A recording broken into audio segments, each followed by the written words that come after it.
Welcome to The Point of View. This is your favorite current affairs show here on ChannelOne television. On The Point of View, we get the right people. We ask them relevant questions on issues that matter to you. We are excited to be live tonight because we have our MP, the MP for this constituency where ChannelOne TV is based, to talk to us about many things. Development in our constituency, about the state of his party, the NPP, state of Ghana, state of the world, all of that in the next 55 minutes. You can send your questions and comments to Honorable Patrick Boamah when we come back. Stay with us. So Patrick Boamah is the MP for our constituency, Okankwe Central, and is here in the studio live to talk to us about many things. Welcome to the show. Thank you very much, Bernard. Good evening. Good evening. The first time I interviewed you, this constituency was surrounded by only NPP parliamentarians. But now, I think you're the only NPP in a sea of NDC. John Dumelo has taken over from across the road. Then we have Lariba taking over from Achimota area. Lydia. Yeah. Lydia. Then we also have Keon taking over for Nana Komia's Okankwe South. And Ablikuma North is in dispute. I think 2013, all of these were possibly NPP. Thank you very much, Bernard. And I'm just remembering. Good evening and to our cherished viewers and the good people of Okankwe Central. Correct. What you said saddens me that we've gotten this far as a party. Nana Komia's Okankwe South is now in the hands of the NDC. Later Jacome, so rest in peace, his constituency is now in the hands of John Dumelo, my good friend. Then Keon is in the south. Lydia, Awuni, Okankwe North.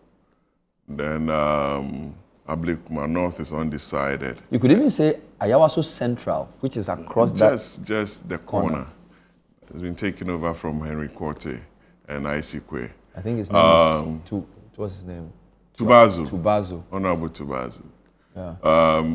You've done a very good analysis of where we are. And you won narrowly. Some people even think you didn't win. Oh, wow. Yeah. I think your opponent thinks he won. Oh, no. But you won by the skin of your tooth. No. Okankwe Central was supposed to be the safest of the three Okankwes when it was carved out. No. It was not? Let me tell you. When Okankwe Central was carved out in October, just around September 2012, most of the people in Okankwe North wanted me to contest there because they felt it was the easier of the two. So this is Achimota, Akweteman. Achimota, Akweteman, Boamah, Kiseman, Achimota school area, Abofu. So they felt that was much safer for NPP than Tesano, Fadama, Abeka? Because we had won 2008 by, I think, 1,700, 1,800 margin. So they felt me being a new candidate, I should have opted for the North. But I said I lived in Tesano. There was no way I was going to. So I had to put in a different strategy from October to December. And I was able to win with 7,200 difference and 10,000. So you made it safe, seemingly safe. But I tell you what, 2024 was a different election across the country. We had won the 2016 election with a margin of about 1 million votes and about 169 constituencies. Fast forward 2020, we won the election with over 500,000 votes and 137 seats, plus an independent seat. So I believe God was talking to the NPP at the time, and we should have listened to the good people of this country and put in place the right measures and policies to make the people happy. Ashanti region was grumbling, Eastern region was grumbling, Greater Accra. There were issues that we should have listened to. Party folks were calling for a major reshuffle. People have stayed in office for 4, 5, 6, 7, 8 years. DC is same, some chief executives and what have you. But you realize that it did not happen. And the elections told us that if we had listened, we would have done far better than we did. 2024 election also taught us a few things. That Ghanaians don't make mistakes. At every material time, they know who they want to vote for. I'm NPP, I would have loved Boamah to win, but the circumstances around the country, the factors, everything was against the NPP, except those of us who were in the party. Some of us knew that we were facing a headwind and it was going to be a very difficult election for us.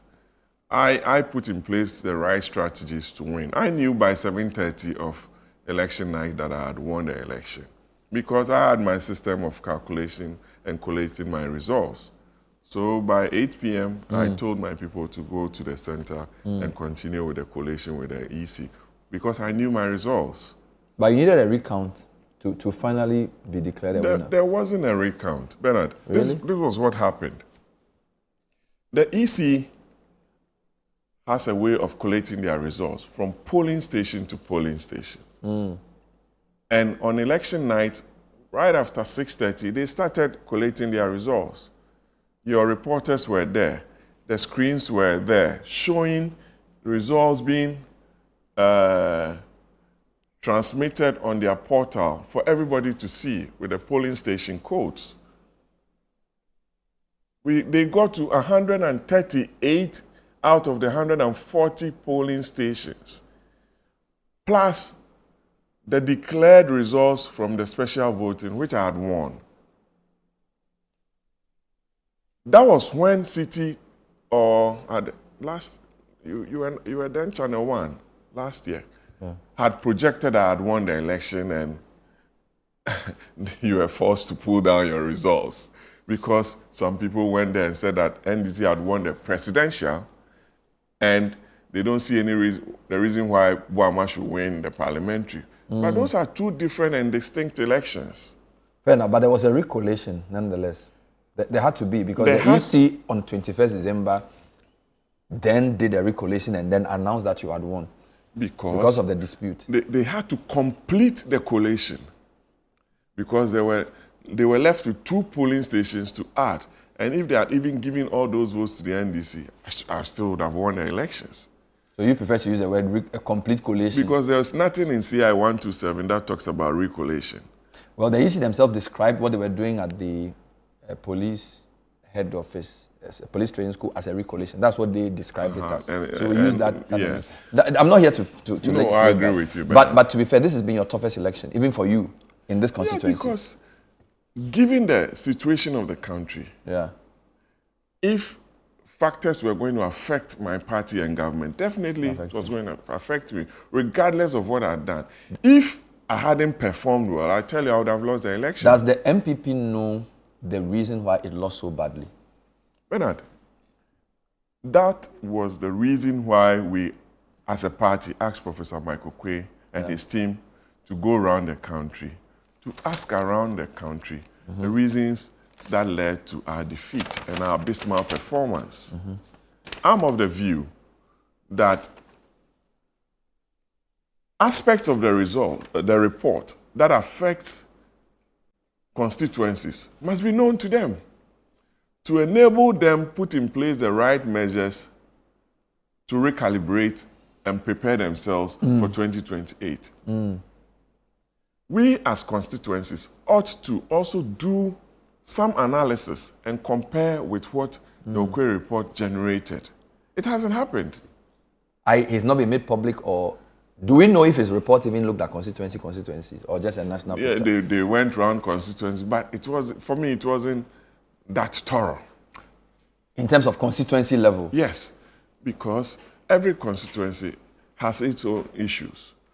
There are people within every constituency who have issues that they thought they should have been given the opportunity to engage the Okwe committee over a period. If you are touring 276 constituencies, you have to take your time. I'm of the opinion that we even needed, as a serious party, as an external consultant, to even do a second research as a second opinion to compare with what the Okoye report produced. Because this is the first time we've gone through such an election and produced such a result. So a lot more ought to have been done to unearth what happened. Some are blaming former President Akufo-Addo. Some are blaming our flag bearer. Some are blaming Kennedy Japan. Some are blaming some of our parliamentary candidates, running mate, and what have you. So we need a very critical analysis of what took place to be able to determine and map out the right strategies to go forward. Does the parliamentary group know the content of the report? We don't. Seriously? We don't know it. So on what basis is the party moving forward to take the decisions it's taken in relation to some of the things we've heard in the past few weeks about dates and stuff? Because, of course, you are a leading member of parliament. You're actually the chairman of the subsidiary legislative committee. You're a 4-time MP. So you're telling me, hat on hand, you haven't seen the report? Bernard, I'm a very senior member of the party. Wow. If you talk about those who have served from the base up to this level, I'm a very senior member of the party. I know the ins and outs of the party, just that some of us don't talk too much. Yeah. We as a caucus ought to also conduct an in-depth analysis of our performance as a caucus. We need to engage a group like ISA or Institute of Democratic Development or CDD to also assist us because it's in our general interest to know. Because you can't offer prescription to somebody when you haven't done the diagnostics well. And that is where we are lacking. For us to jump and determine that, oh, National Council has the right to fix the venue and date to select a flag bearer, I think, with the greatest of respect, just putting the cart before the horse. I'm a bit surprised to hear that the leadership of Parliament has not seen the content of the report. Nobody. So, was the issue of the National Council's meeting and their subsequent decision discussed with the parliamentary leadership? The party steering committee has the elected executives of the party, and the minority leader attends on behalf of the caucus. He's one person who attends the steering committee. Their decisions are sent to the National Executive Committee. Then, National Executive Committee reports to the National Council. That is the procedure. Then some of the decisions cannot be taken by National Council, ought to be taken by conference. You understand? So that is the hierarchy within the organizational structure of the New Patriotic Party. But I'm saying that if we want to win an election, say in 2028, a lot more has to be done than fixing dates and announcing venues for the election. We've heard some people say that. We've heard some people say that there were lots of people who recommended what we are seeing. I think I saw an article that suggests that quite a number of submissions were made to the committee that went into the constitutional review, and a lot of it suggested the need for an early Congress. So somehow this decision seems to be stemming from the Okoye Committee report. Do we need to separate the early Congress discussion from the sequence of the elections? Bernard, I'm telling you that as a minority caucus, we haven't seen the Okoye report. So we don't even know whether it was reported in that in their recommendations that there ought to be early Congress. You understand? So that is one. Number two, the tenure of office of the polling station executives, the coordinators, the constituency executives, the regional executives, the national executives, will come to an end very soon. And are we saying that they are going to be the focal group to elect a candidate for their party to run for the elections in 2028, when their time is near, when their performance produced the results that we had, don't you think, as a reasonable party and within the spirit and letter of our Constitution, find a way to overhaul the structure that gave us the results? I'm not saying that the polling station executives and the officers did not do what they had to do. Some did, some didn't.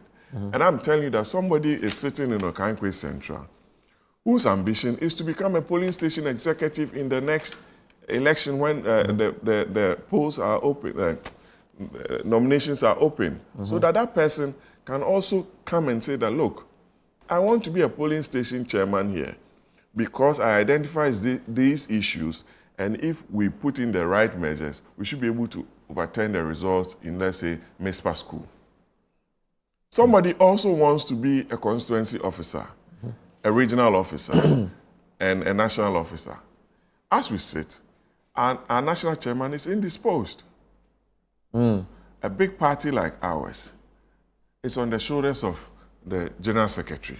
There's no interim chairman? No. It's the acting chairman, the first vice chairman, who has even called for all the national officers to vacate their positions. He has called for that? Wow. So I'm asking you, Bernard, as a party, we've gone through reforms, we've gone through changes that led to the election of President Kufuor in Legon and also in Sunyani, and subsequently he became the president of Ghana. This party has produced 2 presidents. We are fortunate to have 2 sitting former presidents alive. I'm calling on them to call for some action and order in the party, because this party produced them. If we are going through this turmoil, we ask that they call people round the table and have a heart-to-heart chat with them. Are you a member of National Council? I'm a member of National Council, National Executive, by virtue of my chairmanship as the chairman of the subsidiary legislation. Were you at the meeting they held to deliberate on this issue of the sequence of voting? Okay, there were 2 meetings on that day. And because of the vetting of the justices, I went for the NEC meeting. So when the minority leader came, he asked that myself and the deputy leader, Madam Patricia PJ, go to Parliament to take care of the vetting of the justices. Whilst he goes to the Yes, National Council meeting? National Executive meeting. That was in the morning. So we left the venue because I had asked the General Secretary when I got there whether a decision was going to be made for early Congress. And he said, oh, he wasn't too sure about that. But it could come up. So when I went back, the leader came after the first meeting, that was NEC, and told me that, oh, he was going to go for the council, but we should stay and continue with the vetting. That was what happened. But Bernard. Just a quick question. Does the caucus take a position for these type of meetings, or you go as individuals? The caucus should have met to discuss the caucus's position. But you see, when I got there, I asked for the agenda for the meeting, and there was no agenda. So some of these things were originated by some people within the council. In the course of the meeting? That was what I was Which means if you had knew, for example, what the subject matter of that meeting would be, you could have written a position paper on it. For that to be read on your behalf, yes. And then so as we speak, your voice was not probably heard on that debate. No, but I've stated on various platforms that I'm against this approach of selecting a flag bearer when we haven't fixed the party.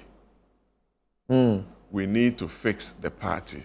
We need to fix the party to make the party attractive again, to be able to win a general election.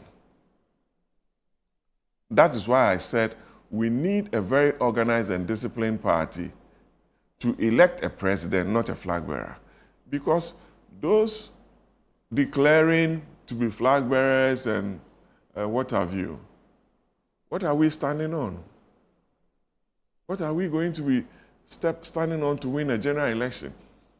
What some of my people forget is that what led to our abysmal performance was the lack of public trust in our party. And we need to build that public trust and confidence again.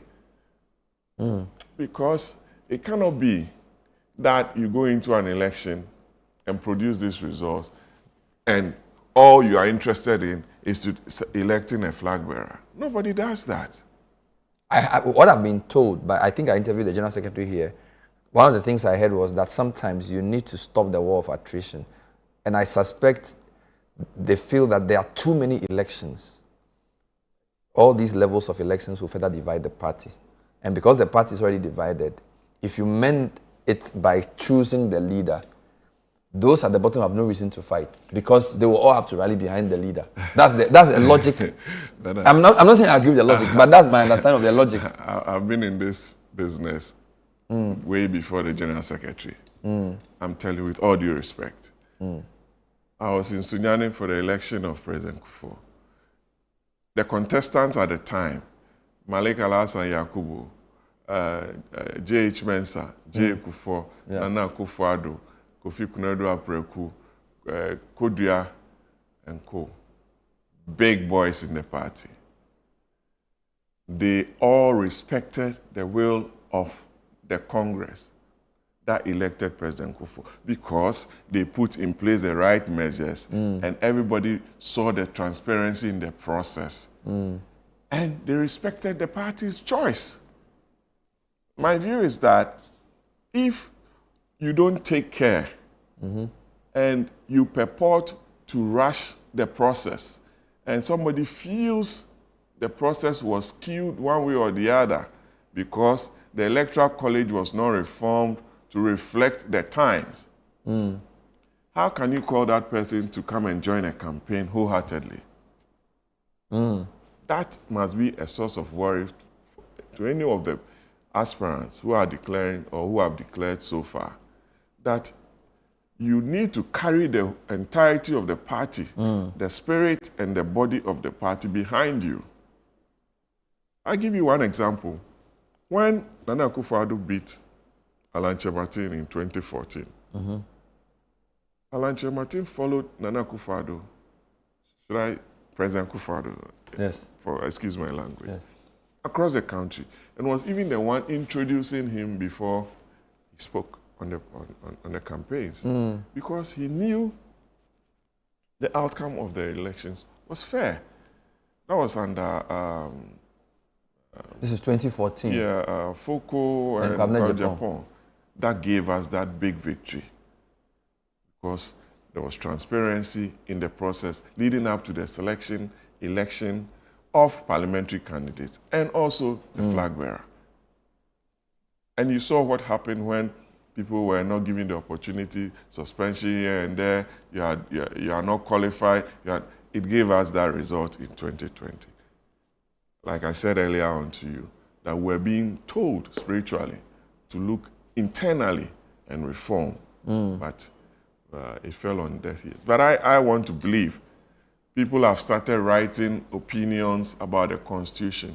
Yeah, the Constitution may say one thing, but you have to also look at the realities and how reasonable the processes are so that the true will of the delegates or the party is realized to enable us present. So let me just understand the position. You're saying that the choice of, or the decision to choose the flag bearer before going through the process of choosing national officers, regional officers, constituency officers is the wrong sequence. It is a wrong number sequence. one. And number two, that then means that additionally, the people choosing that flag bearer may not even be legitimate because you cannot use the same electoral college or the same executives who led you to a defeat in 2024 to oversee a 2028 presidential choice. Because these executives were the same executives that elected our former vice president and our former flag bearer, Dr. Boamah. You understand? And the reforms that is being proposed is that, we maintain the 5 polling station people and add 2 people. How are you going to elect them? How are you going to elect the 2? Who is going to conduct that election? And, when you receive constitutional amendment proposals, the Constitution also tells you that 1 month to the conference, you need to circulate those proposals to the constituencies for an input. They also need to make an input when they come to Congress. You didn't see those? I haven't seen the proposals. I'm a constituency member. But they will bring them to Congress. I'm told, they said they are doing conference also in July. July. We are in June. So you haven't seen them yet? I haven't seen. And you need to also even organize constituency conferences, regional conferences. To discuss these proposals? Yes. So a lot of things seem they are all in the constitution of our party. I don't understand the rush, but we'll take a break. I haven't heard a lot of people dissenting to what the leadership of the party has decided. You're one of the few, and a few others who have come out to say they don't agree. We'll talk about that more, and also we'll discuss other issues. You seem very prominent in Parliament. This is your pose. When you are asking that's your pose. It's the vetting pose. Oh, really? We'll talk about your vetting pose. No, you can do it. It's a nice pose. Oh, look at you. We'll do the vetting pose. Patrick Boamah Mischief. is MP for Okankwe Central. We're talking about many things, including the NPP and the state of the party. Stay with us. The Point of View is live with Patrick Boamah, MP for Okankwe Central. He's a member of 3 key committees in Parliament. He's chair of the Subsidiary Legislation Committee. That committee, among others, is headed by a minority member. He's also a member of the Foreign Affairs Committee and the Committee on Environment. We're talking about the NPP. He disagrees with the decision to choose a flag bearer before electing party officers from the polling station all through to national level. He thinks you need to actually mend the party first. He actually put out a nice tweet which summarizes this, if I have the tweet, essentially saying that how do you choose a leader? Where is this? Yes. The NPP needs a strong party, well organized and disciplined to produce a president, not just a flag bearer. Do you sense a leadership vacuum in the party? I do. I do. Because the constitution of our party makes the national chairman the leader of our party. And sometimes people mistakenly say, oh, the flag bearer or the president. No. It's always been the chairman of the party who's the leader of the party. Even when you're in government? Yes. Okay. Yes. I thought, okay, NDC, I think when they're in government, the president is or something. I'm not sure. Yeah. So for you, chairman all times? Yes. Okay. Yes. Okay. So I think that is where the problem is. We've been used to having strong chairmen who could correct even the flag bearer or marshal his national executive officers to sit the president or the flag bearer down to put in place some arrangements to ensure for the betterment of the party. Who is the de facto leader of NPP now? We know the jury is the chairman. Chairman is not, as you've said, he's not indisposed. Yeah. So who is the anchor of the NPP? Supposed to be the acting national chairman. No, I'm not asking. You're not a lawyer. I'm talking about de facto. I'm not talking about the jury. I'm saying who. De facto. Yes, a de jury is the person by law. You know what I'm saying? I understand. Yeah, so who? So okay, NDC now, the leader is John Mahama. Yeah. It's very clear. Yeah. Even though General Mosquito is the chairman, we know that Mr. Mahama has the most influence. Are you sure about that? Oh, it's very clear. I mean, you've been in politics for a few. Is it Nanado? No. Why not? He's just immediate past president. Because when Mahama lost in 2016, even though General Mosquito was there, you could say the two of them, because Mahama was also highly... Because President Mahama was going to contest again. You have a situation... Initially, he hadn't even said he was. Oh, we knew. You know, his brother had sent a statement that he was... In fact, the family issued a statement when he lost 2016 that they were not sure he was going to go again. Oh, President Mahama was going to... He's a very shrewd politician. He knew, took a back seat, watched the environment, and came back and got it right.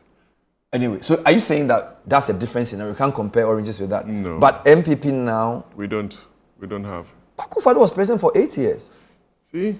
Okay, let me change the question. Who wields the most influence in NPP today? You can't say anyone. Seriously? Yes. Okay, what if I push you to choose top 3 most influential NPP people? Now? Yes. Who, if they came on air and called for... and made a call, people would listen? President Kufuor, Nana Akufo-Addo. Okay. And Dr. Boamah, He's the immediate past So candidate. they are possibly the top 3. Yes. That if okay. You have to lead by example. Okay. So Kufuor, Akufo-Addo, Boamah. Do you know President Kufuor's position on all that's going on? No, I haven't spoken to him. He doesn't speak much until he is necessary, so we can't tell. Yeah, and he wasn't even at the council meeting. So it's very important we hear his views on the happenings. Was President Akufo-Addo there? No, he wasn't. I think he's out of the country. Was Vice President Boamah there? Oh, he was. So of the top 3, he's the only person who was there. He was there. He seems to agree because he hasn't disagreed with it. Well, I haven't spoken to him, but he hasn't condemned or spoken against the position of council. Freddie Blay was there, and He's a former chairman. yeah, he was there. He's part of. He seems to agree. I haven't heard his views on it. Kwame Japan agrees. He does. Boakye Jaku disagrees. He disagrees. Wow. I think in Japan I read. Japan's people are a bit iffy. Some of the members have said they don't agree. But the impression I get is even if they follow through, they will still play ball. I'm not sure, but I haven't heard them vehemently say no. Although I've heard some of them criticize it. Well, we need to know his position. You think so? He's a senior member of the party, and his voice ought to be heard on some of these very important issues through a statement. Understand? Because it's a very important decision that ought to be analyzed well, because it has an effect on our fortunes going into 2028. Because if we don't get it right and people take a back seat, it's going to affect us. Whether he's the candidate or Dr. Boamah or whoever is declaring now, Yeah. you understand? Some Ghanaians think NPP is rushing with their... NPP should not be talking about flag bearer now. They should be sort of reflecting on what happened and also watching what NDC or whoever is in government would do. So somehow, the whole discussion about flag bearer is considered nuisance to some people, not everybody. Well, in this business, you have to be very careful and look at the space. One, the NDC has set in motion their administration and their program. Come next month, I think, towards the end of next month, the Minister of Finance will be coming to Parliament with his mid-year review. But I know they have not even fully gotten the DCs working. They only finished orienting them last week. So you can say the full complement of the government has not fully been rolled out. So, and yet you're talking about a flag bearer. We haven't had that 1 year. That's why I said, I think on one of your sister stations, that for me, we will be able to criticize the NDC at the end of year 1. Having gone through their budget cycle, listened to their mid-year review, Ato Forsen, Finance Minister, will be coming to Parliament in November with the budget for 26. That will give us an indication of the outturns, their revenue measures, the expenditure, and what have you, the promises they made, and what they've been able to achieve. The 5%, the fuel levy, the Doomsor levy that they withdrew, and a few other issues. Now they've been instructed to look at the happenings in between Iran. Yes, because your budget projected a certain revenue with an eye on oil revenue. Now, crude oil prices are hovering around $78 per barrel. So it has an effect on your budget, even though you are not participating in the war. So those are some of the things we should be looking at. Unemployment issues. 100 people have been laid off at the central bank. About 20,000 more in other state institutions. What are we doing as a party? You have a lot of promises. Agric Ministry was allocated a paltry 1.5 billion cedis. Meanwhile, there's a big program in the NDC manifesto. Road contractors haven't been paid. We are being told that the city is doing very well. Yes. We are being told, but you know. How come you there? can see it. It's not we are being told. You see, Bernard. Can't you see? How much did you buy the dollar last week? It's now 12.6. But it was close to 16 in your time. So No, clearly, it's better. At the time we're leaving office, it was around 14. I'm not saying it's not a good deal, but if you start paying your contractors If you start paying your service providers... It's all economic management, right? You prioritize your payment. Financial management, you decide when it's you pay. good. If it stays there, it's good for the business Don't community. you want it to stay? I want it to or stay. Or the NPP hoping it doesn't? No. I want it to stay. Have you commended them for bringing it down? We should allow the economy to run on its legs properly so that we get to know what exactly... Which is why the question I asked is relevant. Now, why are your people talking about 2028? Because the whole idea is, look... For me, it's premature. Yeah, we just chose a government. The guy hasn't even fully done anything, and you guys are thinking about... So it's almost like you are living from election to election. And that's not what it's supposed to be. That's not how it's supposed to be. That's why some of us will continue to talk about it till it makes sense to some people that we need to prioritize. We need to set up teams to look at government's programs and come out with positions on them. As we speak, it's only the minority caucus that does that frequently on positions, because that's the most... But that's your job. Yeah, that's the most organized group within the party. Yeah. But the party also must have some strategic committees looking at the economy, looking at agriculture, telecommunications, defense, and national security to feed the members of parliament. You understand? But we are interested in selecting a flag bearer. That's unfortunate. Some have even said you could be a flag bearer. In fact, when I go on social media, when I posted this article, a lot of people said you will be a good running mate. I'm serious. No, they said it. You haven't heard? Running mate. They say you look like Kufuor, you behave like him. And you know Kufuor is loved in Ghana. Yes. He's probably the most popular former president. Oh yes, that one I can tell you. Is he your father? My political father and my mentor, everything. You know, I can't. If somebody say, "Oh, yeah, me papa," we have to be. Moja. But have you been told you look like him? I've been told. You behave like him. Really? Did he mentor you? He did. Because the way he even talks, he lowers his voice, he brings his head down. Oh, Bernard. It's true. Anyway. No. I mean, my camera guys are laughing. Thumbs up to President Kufuor. So he mentored you. He did. Do you know what he thinks about the state of NPP today? Yeah, President Kufuor is a man of few words. He's not happy. That I know. He will tell you, you guys must do what it takes to bring the party to the level that it deserves. Otherwise, there will be no future for you people. That's the advice he will give you. So every time he's following events in the party, events in the country, he knows everything.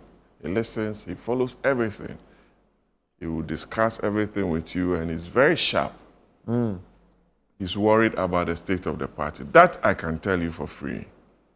I saw him on Friday at late Justice Badigbe's funeral. The first question he asks you, how is the party front? Because it's the party that made him. It's part of him. So he must be worried, Bernard. I see. But how is the minority leadership doing? I'm asking this on two levels. You've said that in Parliament you are the guys who are the most organized group. But even from an outside view, the minority seems a bit over-eager to be heard. Because the NDC is still having its honeymoon. Arguably, right? The general view, I mean the media, the general view of the NDC is very high. And some people see the way your leader opposes the government as too much theatrics, unnecessary drama. Bernard, leadership is a matter of style. And the issues determine what the minority leader does. Sometimes we go into caucus and discuss some of the positions. Sometimes you're on the floor and a matter comes up and he needs to take some steps. Rightly or wrongly, you need to back him up. But if we go into conclave, we are able to discuss matters and so, given the situation, if we had done A, B, C, D. So it's a new leadership in opposition. We're bruised. sometimes you want to ask yourself, are we still in opposition or in government?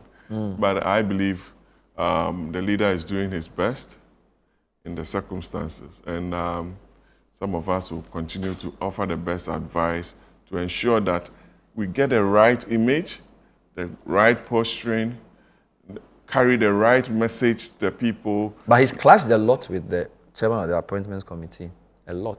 Even last week on the vetting of the justices, there was another incident. Some people think it's becoming one too many. Well, they have their issues on the committee. Usually, he feels he gets interrupted too many times by the chair of the committee, Honorable Ahiafo. Sometimes people feel his questions, he keeps two people there for a long time.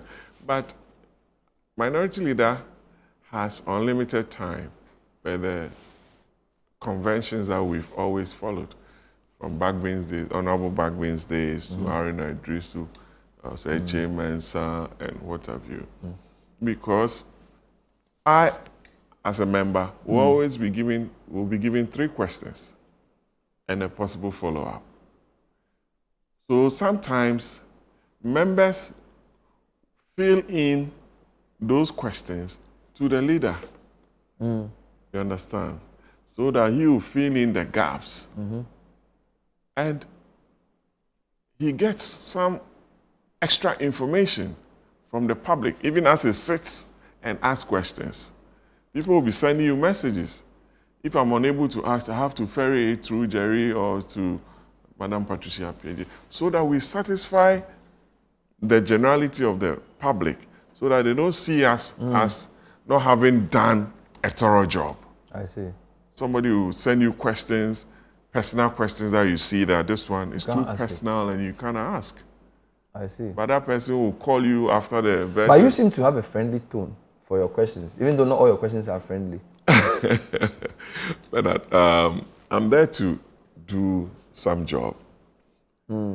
And I prepare very well for my vetting. I prepare very well. All my questions are well thought through, rehearsed. You'll be a very good journalist. Really? Yeah. I'll take a break.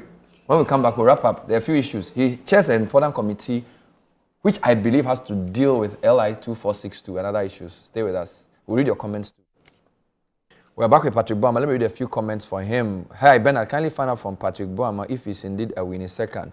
If he is, please ask his opinion on the unfortunate statement made by Madam Patricia during the vetting of Justice Akabuafo. This is from a concerned winning second. Okay, I'll answer. From Tamale Abdul Mumin. Indeed, the decision of the party's leadership is the decision of we the grassroots. We promise to win with Dr. Boamah as candidate for the party. Full stop. Kenneth Japan must be careful who he allows to speak on his campaign platform. If an NPP displays the dirty religious politics, then how can Kenneth Japan campaign in Muslim communities? This is in reference to, and this is actually from somebody called Patrick in Accra. This is in reference to Sticker's comment about the ethnicity, I think the religion of, Another one says, Bernard, please ask Honorable Patrick Boamah who will be his favorite NPP candidate for 2028. Does he think the NPP is united as we speak? Prince Henry from Koforidua. Can you comment quickly on some of these? Okay, on the Winneba thing, the statement made by Honorable Patricia Pedia about Justice Akabuafo leaving Abosu St. Augustine's, I managed to resolve it between Madam Patricia. She issued a statement, sort of, and even sent it to the Old Students Association headed by Mr. Odum. So it's not a matter that we would want to litigate further. It's an unfortunate statement. Secondly, Dr. Boamah and Kenneth Japan, an ethnocentric... yes, the religious, I mean, your colleague, Stephen Amoa, said something in the campaign. And let me use your big platform here to admonish members of our party that the internet doesn't forget. Whatever you say could or will be used against you. So we should be very careful about our utterances.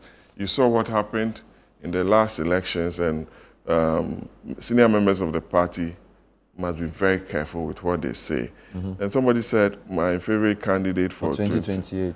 We haven't gotten there. Bernard, from the interview so far, I'm telling you that it's not time for us to even elect a flag bearer. It's not. Because I mentioned the greats in 1998 as Sunyani. They didn't fight. They didn't fight. And we won the elections in 2000. A year and change to the elections.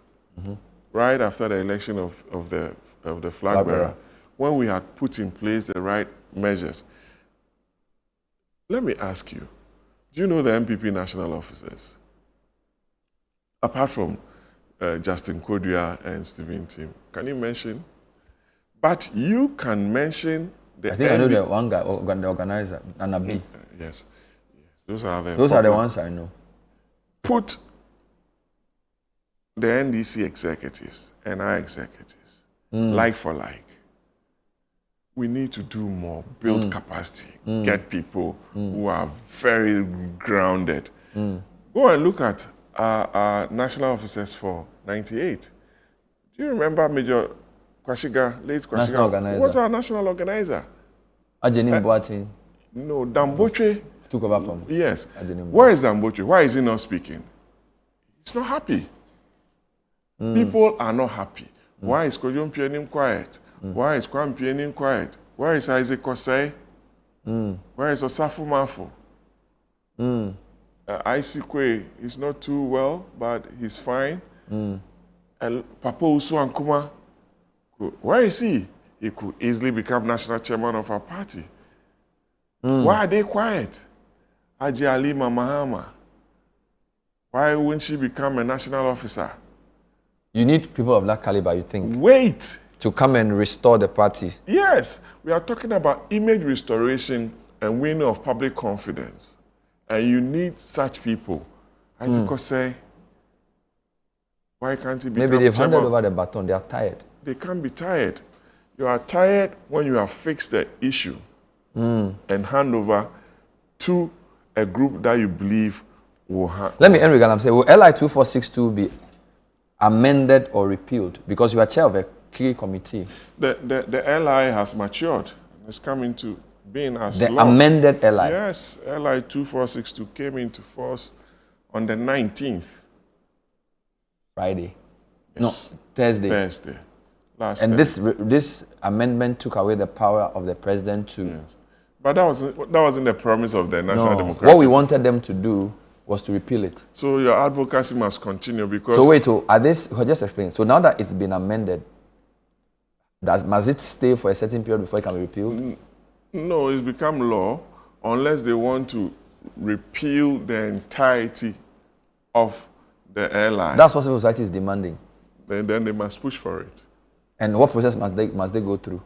They must send fresh petitions to the president, remind him of his promise, remind his minister Kofi Amabua, Samokujeto, and all those who... And Murtala Ibrahim. Murtala, who held press conferences with Baltic bottles or mineral water drinking bottles with brown water. Galamsey is still So ongoing. personally, do you think the airline needs to be repealed? I think so. And Well, some So sanity. you will support civil society if we come to parliament? Oh, yes. Before I even presented my report, I gave them audience. Correct. Yes. So we'll count on your support. Yes, you have my support. Murtala said you bought his law school form for him. He's my good friend. So then advise him. That was in the 6th Parliament. I was You bought his law school forms for him. I always support people. Advise him to do the needful.